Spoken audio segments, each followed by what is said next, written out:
Daily Words of God. The 6 junctures in a human life. In the course of one's life, every person arrives at a series of critical junctures. These are the most fundamental and the most important steps that determine a person's fate in life. What follows is a brief description of these milestones that every person must pass in the course of his or her life. Birth, the first juncture. Where a person is born, what family he or she is born into, one's gender, appearance, and time of birth. These are the details of the first juncture of a person's life. No one has any choice about these parts in this juncture. They are all predestined long in advance by the Creator. They are not influenced by the external environment in any way, and no man-made factors can change these facts that the Creator has predetermined. For a person to be born means that the Creator has already fulfilled the first step of the fate He has arranged for that person. Because He has predetermined all of these details long in advance, no one has the power to alter any of them. Regardless of a person's subsequent fate, the conditions of one's birth are predestined and remain as they are. They are not in any way influenced by one's fate in life, nor do they in any way affect the Creator's sovereignty over it. 1. A new life is born out of the Creator's plans. Which details of the first juncture, the place of one's birth, one's family, one's gender, one's physical appearance, the time of one's birth, is a person able to choose? Obviously, one's birth is a passive event. One is born involuntarily, in a certain place, at a certain time, into a certain family, with a certain physical appearance. One involuntarily becomes a member of a certain household, inherits a certain family tree. One has no choice at this first life juncture, but is born into an environment that is fixed according to the Creator's plans, into a specific family, with a specific gender and appearance, and at a specific time, which is intimately linked with the course of a person's life. What can a person do at this critical juncture? All told, one has no choice about any single one of these details concerning one's birth. Were it not for the Creator's predestination and His guidance, a life newly born into this world would not know where to go or where to stay, would have no relations, belong nowhere, have no real home.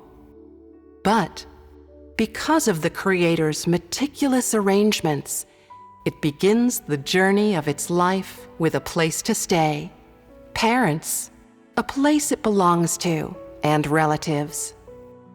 Throughout this process, the advent of this new life is determined by the Creator's plans, and everything it will come to possess will be bestowed upon it by the Creator. From a free-floating body with nothing to its name, it gradually becomes a flesh and blood, visible, tangible human being, one of God's creations, who thinks, breathes, and senses warm and cold, who can participate in all the usual activities of a created being in the material world, and who will undergo all the things that a created human being must experience in life. The predetermination of a person's birth by the Creator means that He will bestow upon that person all things necessary for survival. And that a person is born likewise means that he or she will receive all things necessary for survival from the Creator. That from that point on, he or she will live in another form, provided for by the Creator and subject to the Creator's sovereignty. 2. Why different human beings are born under different circumstances.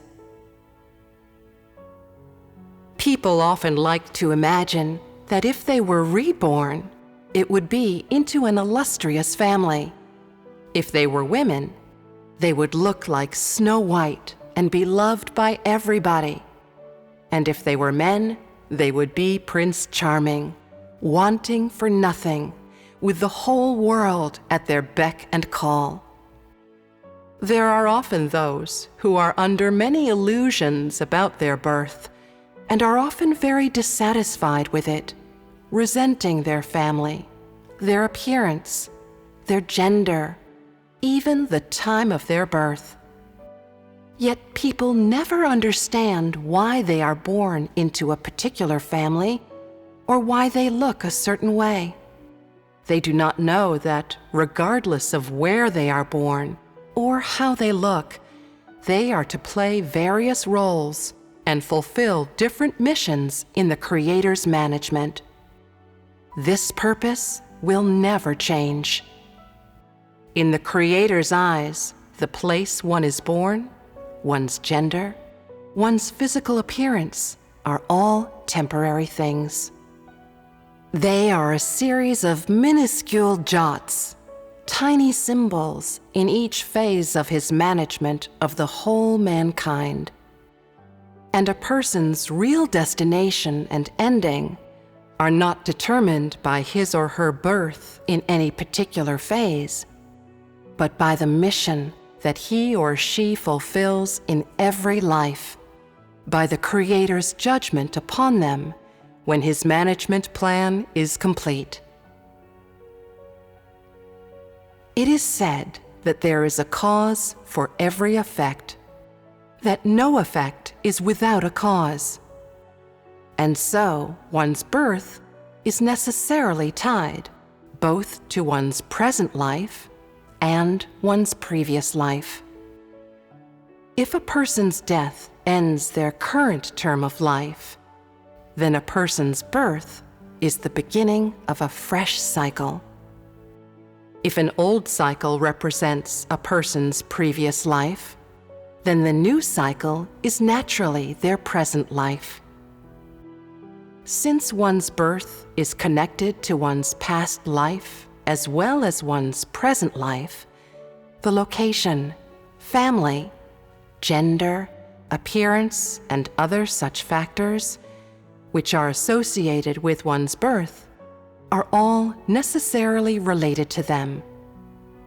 This means that the factors of a person's birth are not only influenced by one's previous life, but determined by one's destiny in the present one. This accounts for the variety of different circumstances into which people are born. Some are born into poor families, others into rich families. Some are of common stock, others have illustrious lineages. Some are born in the south, others in the north. Some are born in the desert, others in verdant lands. Some people's births are accompanied by cheers, laughter, and celebrations. Others bring tears, calamity, and woe. Some are born to be treasured, others to be cast aside like weeds. Some are born with fine features, others with crooked ones. Some are lovely to look upon, others are ugly. Some are born at midnight, others beneath the blaze of the noonday sun. The births of people of all stripes are determined by the fates the Creator has in store for them.